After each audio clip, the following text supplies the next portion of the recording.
Assalamualaikum dan salam sejahtera. Saya Nuruddin Umul akan bersiaran bersama anda selama setengah jam dalam program Koresponden Bernama, sebuah program yang menampilkan laporan komprehensif lagi eksklusif dari biro-biro bernama seluruh Malaysia dan wakil-wakil koresponden bernama dari Jakarta, Bangkok dan Singapura.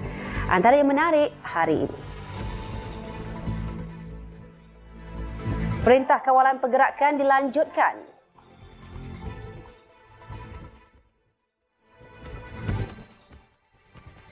Doakan kesejahteraan negara.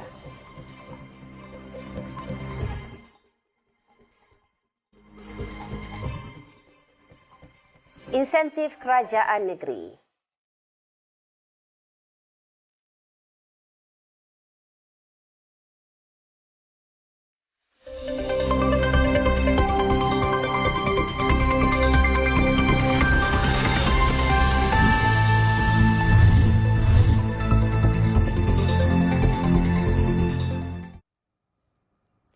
Tempoh Perintah Kawalan Pergerakan bagi memutuskan rantaian COVID-19 dilanjutkan sehingga 14 April 2020.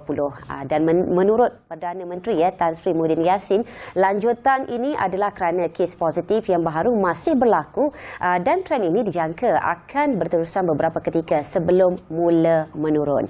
Perdana Menteri juga memohon semua rakyat bersedia untuk duduk lebih lama di rumah serta memahami kebimbangan rakyat dan menyatakan bahawasanya bekalan barangan keperluan asas mencukupi. Dan berikutan itu disarankan pembelian panik sangat-sangat tidak digalakkan ketika ini. Ini kerana ianya agak berisiko untuk orang ramai dijangkiti COVID-19 berikutan kesesakan dan tidak menjaga jarak sesama antara kita. Dan dalam pada itu, Perdana Menteri turut memanjatkan doa semoga dipermudahkan dan dihindarkan Malaysia dari wabak berbahaya ini. Beliau turut menyeru agar rakyat Malaysia sama-samalah berdoa mengikut ajaran agama masing-masing agar wabak COVID-19 ini dapat ditangani. Dan ketika ini, elakkan daripada ada persekintaan ataupun sifat perkauman diwujudkan adalah sangat-sangat tidak berasas sama sekali. Seharusnya kita sebagai warga Malaysia sama-sama bermuafakat, sama-sama berusaha dalam menangani COVID-19 kerana jawapannya adalah dalam diri kita sendiri, kerana segalanya bergantung kepada tindak dan juga perilaku kita, iaitu putuskan rangkaian COVID-19. Okey, dan untuk tidak membuang masa, kita saksikan dulu VT yang telah pun disediakan. Ya Allah, Ya Rahman, Ya Rahim, Engkau berilah kekuatan, kecekalan dan kesabaran kepada kami untuk menghadapi dugaan-Mu yang berat ini. Engkau tiupkanlah ketenangan dalam jiwa kami. Sesungguhnya setiap dugaan yang Engkau turunkan kepada kami, Ya Allah, tiadalah ia melainkan untuk meningkatkan ketakwaan dan keimanan kami kepadamu. Amin, amin, ya Rabbal Alamin. Demikian doa yang dititipkan oleh Perdana Menteri kita khas untuk kesejahteraan rakyat Malaysia agar terpelihara dan segera pulih daripada COVID-19. Dan sementara itu, yang di-Pertuan Agong Al-Sultan Abdullah Riayatuddin Al-Mustafa Billah Shah juga menitahkan semua rakyat mengadakan solat hajat khusus bagi menolak penularan wabak ancaman dunia ketika ini.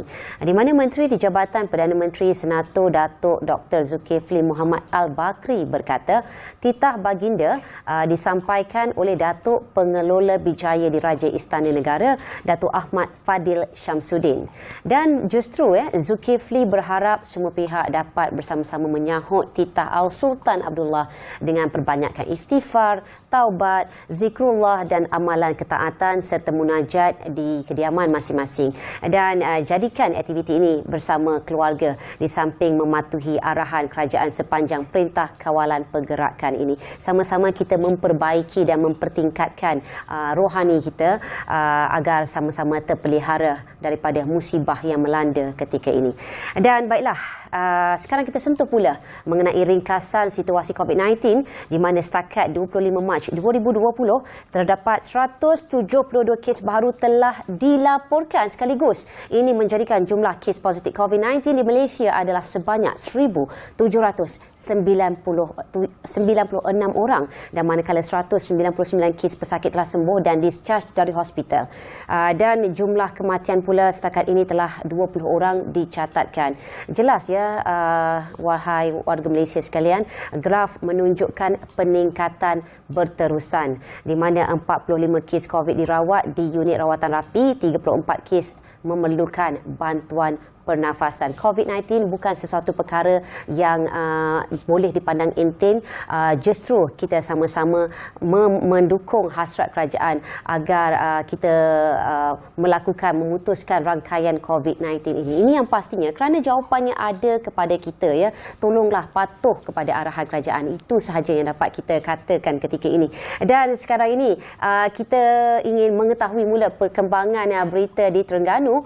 Pastinya memulakan berita dari Terengganu ialah mengenai pakej rangsangan Terengganu Cakna Fasa 3 berjumlah RM960,000 bagi menangani kes wabak COVID-19 kepada golongan yang terjejas di negeri tersebut. Dan untuk perkembangan lanjut ya, kita bersama dengan Balkis Jamaluddin yang telah pun berada di talian ketika ini ya. Balkis, silakan dengan laporan anda lebih lanjut.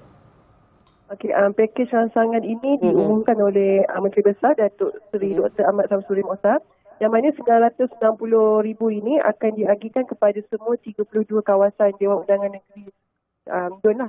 Dan setiap negeri akan menerima RM30,000 yang mana ini akan diberikan akan memanfaatkan kira-kira 600 penduduk di setiap DUN, yang mana mereka boleh membeli barangan keperluan asas melalui wang inilah sepanjang tempoh PKP ini. Dan juga keutamaan akan diberikan kepada penduduk yang rakyat yang tidak mempunyai pendapatan tetap dan juga tidak menerima bantuan Jabatan Kebajikan Masyarakat dan juga bantuan daripada Majlis Agama Islam dan Adat Melayu Terengganu. Dan pakej rangsangan yang ketiga ini adalah merupakan mula-mula Menteri Besar umumkan satu insentif bernilai 6 juta untuk sesiapa yang terkesan dengan COVID-19 ini, dan pakej rangsangannya akan diumumkan secara berfasa dan setakat ini yang ketiga.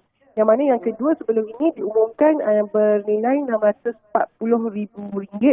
Ini pun juga adalah untuk membeli keperluan harian dan wang ini akan disalurkan kepada Majlis Pengurusan Komuniti Kampung dan MPKK akan memilihlah mana-mana penduduk yang perlu bantuan keperluan harian. Ya. Dan Balkis, mungkin kita nak tahu lebih lanjut, bilakah bantuan ini akan mula diagihkan?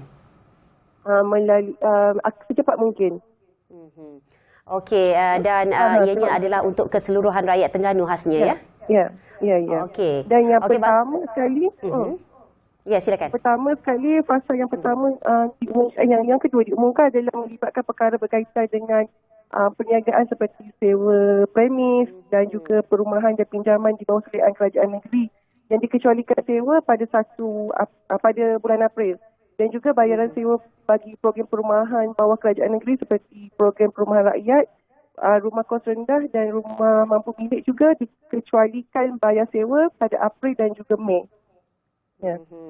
Itu dia kerajaan yang sangat prihatin, kerajaan daripada Kerajaan Persekutuan sehinggalah kepada kerajaan negeri dalam menangani isu COVID ni ya Balkis. Dan adalah kita dapat saksikan inisiatif dari Kerajaan Negeri Terengganu dalam membantu rakyat semasa negara diuji dengan wabak berbahaya ini. Sekarang ni kita nak sentuh pula mengenai dengan Perintah Kawalan Pergerakan di sana, dan setakat ini bagaimana penglibatan daripada rakyat Terengganu sendiri, berapa peratuskah mereka mematuhi dengan arahan yang dikeluarkan?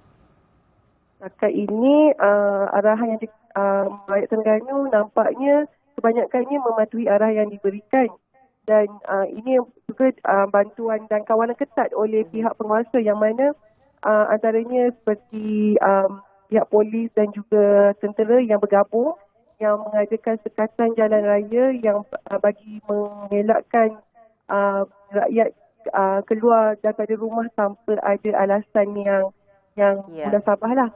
Yang mana sekatan ni kalau di pusat bandar memang tak boleh masuk langsung. Setiap jalan ke pusat bandar tu memang akan ada sekatan jalan raya, dan setiap kereta yang masuk tu akan disoalan oleh polis terlebih dahulu tentang tujuan mereka untuk masuk ke pusat bandar itu.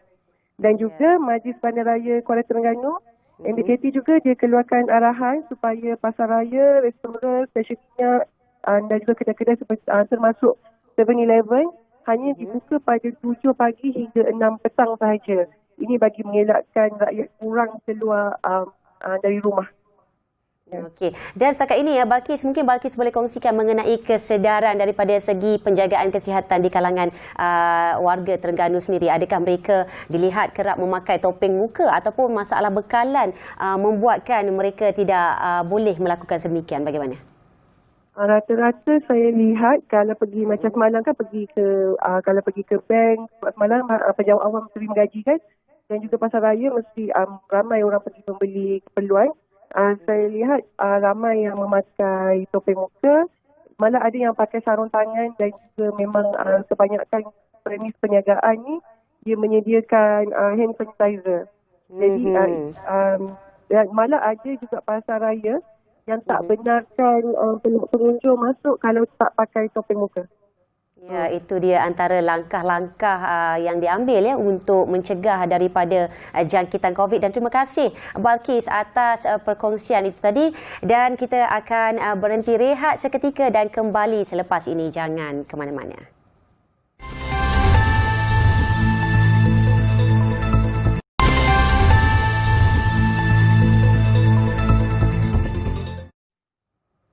Anda masih bersama kami di Koresponden Bernama, dan kalau tadi kita telah pun bersama dengan Balkis, wartawan kita di negeri Terengganu, dan kali ini kita ke negeri Bumi Kenyalang pula bagi mendapatkan perkembangan berita di sana. Di mana ya, saya ingin menyentuh ringkasan terlebih dahulu di mana jumlah terkini kes positif COVID-19 di Sarawak setakat 25 Mac mencecah 91 orang, di mana kes individu dalam siasatan 908 orang, dan dari jumlah ini ialah 770 orang adalah negatif dan 47 orang masih menunggu keputusan makmal. Dan berikutan prihatin ya akan nasib warga negerinya, Kerajaan Sarawak memperuntukkan 1.15 bilion ringgit di bawah pakej bantuan khas Sarawak Kusayang bagi mengurangkan kesan kelembapan ekonomi dan kesulitan yang dihadapi rakyat akibat wabak COVID-19 ini. Dan dana ini ya, kabarnya akan disalurkan melalui 16 langkah proaktif. Dan untuk mendapatkan butiran lanjut, kita bersama dengan wartawan kita Hamdan Ismail, Ketua Biro Bernama yang berada di sana dan ketika ini telah pun berada di talian. Silakan Hamdan dengan laporannya. Ya, terima kasih Nurul. Untuk makluman semua, pakej bantuan khas Sarawak Kusayang ni telah diumumkan oleh Ketua Menteri Datuk Patinggi Abang Johari Tun Openg Isnin lepas di pejabatnya di Wisma Bapa Malaysia Putrajaya. Salah satu daripada langkah proaktif ni adalah pemberian tunai bulanan sebanyak RM250 untuk tempoh 6 bulan bermula April ini untuk kira-kira 430,000 penduduk Sarawak yang dikategorikan dalam kumpulan B40 atau kumpulan berpendapatan rendah. Langkah seterusnya adalah pemberian diskaun bil elektrik untuk kegunaan domestik, komersial dan pengguna industri sebanyak 5 hingga 25% bagi tempoh April hingga September tahun ini, yang akan memberi manfaat kepada 686,847 pengguna seluruh Sarawak. Seterusnya, diskaun 10 hingga 25% terhadap bil air bulanan yang juga diberikan kepada pengguna domestik, komersial dan industri bagi tempoh yang sama. Dan diskaun secara one-off ini akan memberi manfaat kepada 568,247 pengguna di seluruh negeri Sarawak, Nurul. Wow, itu dia diskaun yang dilihat pelbagai insentif yang telah disediakan oleh Kerajaan Negeri Sarawak khas untuk warga Sarawak ya, dan diharapkan ianya sedikit sebanyak dapat membantu mereka dalam mendempani masalah ekonomi akibat COVID-19 ini. Dan Hamdan, kita nak sentuh juga di mana Kerajaan Negeri turut memberikan insentif khas bulanan sebanyak RM300 kepada petugas hospital dan klinik seluruh Sarawak ya. Ini antara insentif yang turut disifatkan antara yang menarik untuk warga kerja kaki tangan perubatan. Silakan Hamdan. Ya, turut diumumkan adalah insentif khas bulanan sebanyak RM300 bagi tempoh 6 bulan iaitu April hingga September ini kepada seramai 6,232 orang doktor perubatan, jururawat dan kaki tangan perubatan yang sehingga kini telah bertungkus lumus bekerja keras di hospital dan klinik di seluruh Sarawak. Insentif khas bulanan sebanyak RM200 juga akan diberikan kepada seramai 535 orang anggota Jabatan Immigration yang telah berkhidmat menjaga pintu masuk seluruh negeri sepanjang tempoh berkenaan.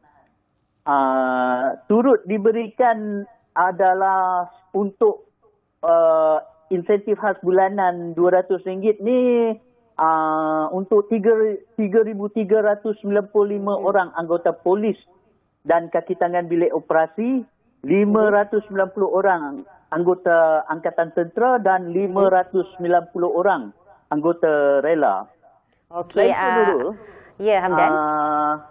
Sebagai langkah segera, Kerajaan Negeri juga telah mengarahkan sebanyak 2 juta penutup hidung dan mulut diedarkan secara percuma kepada rakyat menerusi Jawatan Kuasa Pengurusan Bencana Negeri selain peruntukan untuk peralatan perlindungan peribadi. Okey Hamdan, Makanan terima dan kasih. lain-lain untuk petugas barisan hadapan.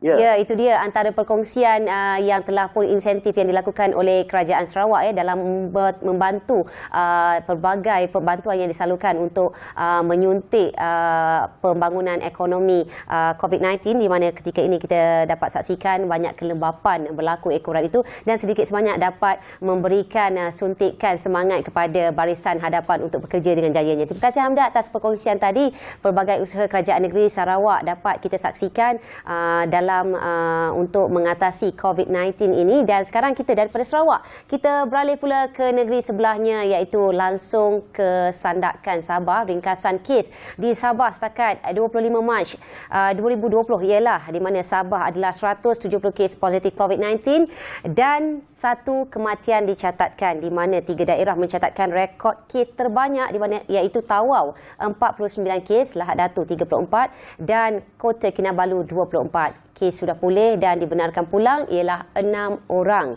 Di mana berita seterusnya, Perintah Kawalan Pergerakan yang hari ini sudah pun memasuki hari ke-9 pelaksanaannya di seluruh Malaysia. Dan sejak itu peratusan masyarakat di Sandakan mematuhi PKP ini adalah lebih 90%.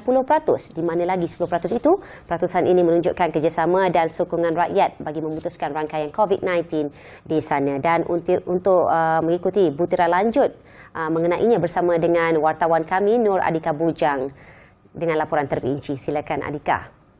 Okey, Assalamualaikum semua.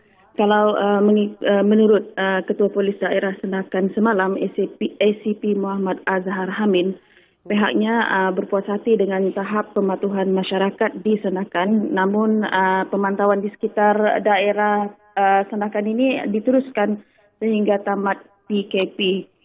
Beliau meminta masyarakat agar memberikan kerjasama kepada pasukan pemantau seperti polis dan tentera serta juga agensi penguatkuasaan maritim Malaysia APMM yang berkawal di perairan pesisir pantai Sandakan.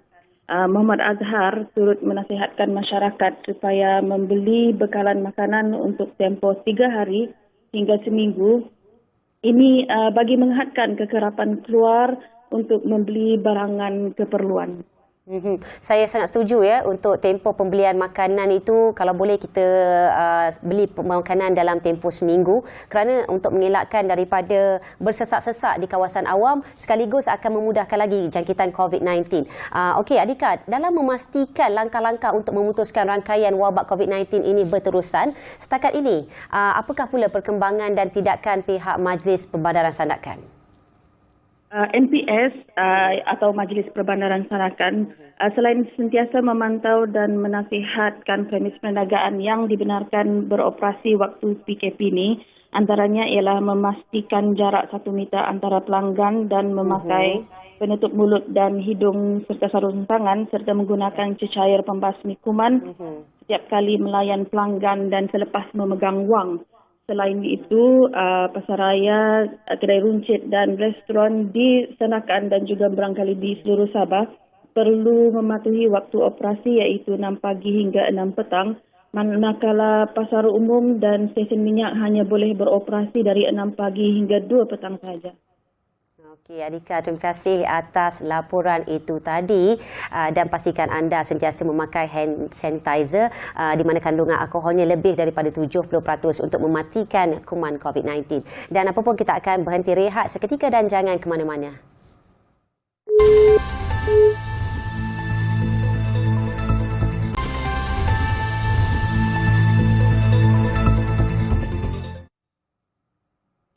Bersua kembali dalam koresponden bernama memasuki blok terakhir ini. Kita ikuti perkembangan COVID-19 di negara jiran Singapura. Dan kini kita bersama koresponden bernama di Singapura iaitu Masita Ahmad. Okey Masita, seperti yang kita ketahui ya, Perintah Kawalan Pergerakan di Malaysia dipanjangkan kepada 14 April 2020. Adakah PKP ini dilihat memberi kesan kepada syarikat Singapura yang beroperasi di Malaysia? Ya, sekurang-kurangnya 3 firma pelombongan yang disenaraikan di Bursa Singapura atau SGX mengumumkan pematuhan mereka terhadap arahan Kerajaan Malaysia di bawah Perintah Kawalan Pergerakan atau PKP yang mengarahkan semua perniagaan jabatan kerajaan dan premis swasta ditutup. CNMC Goldmine Holdings Limited telah menghentikan semua aktiviti pelombongan di Kelantan ketika PKP selama 14 hari di Malaysia. Syarikat pelombongan itu berkata ia menilai impak dari perkembangan tersebut terhadap perniagaannya dan akan terus memantau keadaan kesihatan pekerjanya di Kelantan. CNMC berkata ia telah menghasilkan kira-kira 1,470 ounce emas untuk 17 hari pertama bulan ini. Sementara itu, sebuah syarikat pelombongan lain, Fortress Minerals Limited berkata ia terpaksa menghentikan aktiviti pelombongan di Bukit Besi, Terengganu sepanjang tempoh perintah tersebut. Anchor Resources Limited juga mengambil pendirian yang sama. Ia menghentikan aktiviti pelombongan dan kuari di Lubuk Mandi dan lombong granit di Bukit Cetai di Terengganu. Operasi pelombongan emas kumpulan itu di Lubuk Mandi dijangka akan disambung semula pada 1 April tetapi tertakluk kepada sebarang lanjutan terhadap kerja tersebut. Syarikat-syarikat tersenarai lain di sini seperti MSM International, Hatton Land, Spindex Industries, Index Corp juga telah mengumumkan keputusan mereka untuk menghentikan sementara operasi mereka di Malaysia semasa tempoh perintah tersebut. Okey, Masita, berikutan COVID-19, Singapura dilihat telah mengeluarkan beberapa siri nasihat perjalanan ya, iaitu Travel Advisory yang turut melibatkan warga asing. Dan apakah yang terkini mengenainya? Silakan Masita. Ya, berkuat kuasa pukul 9 pagi 27 Mac ini, orang ramai yang berhasrat memasuki Singapura diwajibkan terlebih dahulu menghantar deklarasi kesihatan mereka kepada pihak berkuasa Immigration dan Pusat Pemeriksaan atau ICA menerusi perkhidmatan SG Arrival Card e-service sebelum tiba di sini. Pada masa yang sama, Singapura akan menghentikan penggunaan kad pelepasan dan ketibaan berasaskan kertas yang biasa dikenali sebagai kad putih. Bukan saja rakyat asing tetapi keperluan menghantar deklarasi kesihatan itu turut diwajibkan ke atas rakyat Singapura, pemasok tetap dan pemegang pas lawatan tempoh panjang. Pemerintah juga menetapkan pemegang pas kerja atau tanggungan mereka yang meninggalkan Singapura mulai 27 Mac ini tidak akan diberi keutamaan untuk mendapatkan kebenaran masuk. Sementara itu, memetik rekod dari pihak berkuasa imigresen, Menteri Kesihatan Singapura Gan Kim Yong berkata masih ada kira-kira 1,000 penduduk Singapura dan pemegang pas jangka panjang yang melakukan perjalanan ke luar negara setiap hari walaupun nasihat perjalanan telah dikeluarkan. Oleh itu, pemerintah menetapkan mereka yang meninggalkan republik itu mulai Jumaat ini dengan tidak mengendahkan nasihat perjalanan berkenaan akan dikenakan bayaran bagi kadar tanpa subsidi semasa menerima rawatan di wad hospital awam jika mereka dimasukkan ke hospital tersebut kerana disyaki COVID-19 dan mempunyai simptom awal dalam masa 14 hari selepas kembali ke Singapura. Ya, itu dia Masitah dari Singapura ya. Ini ingin saya sentuh sedikit di mana golongan muda berusia 20 hingga 29 tahun mendominasi jumlah pesakit COVID-19 berbanding warga emas di negara Singapura. Dan nampaknya koresponden bernama telah pun sampai ke penghujung rancangan. Pesanan kami, teruskan duduk di rumah, perbanyakkan aktiviti di rumah bersama keluarga tercinta. Tengok kami, tonton kami pastinya di Bernama TV. Kami bawakan berita kepada anda. Jaga diri, jaga keluarga dan jaga negara. Kita jaga kita.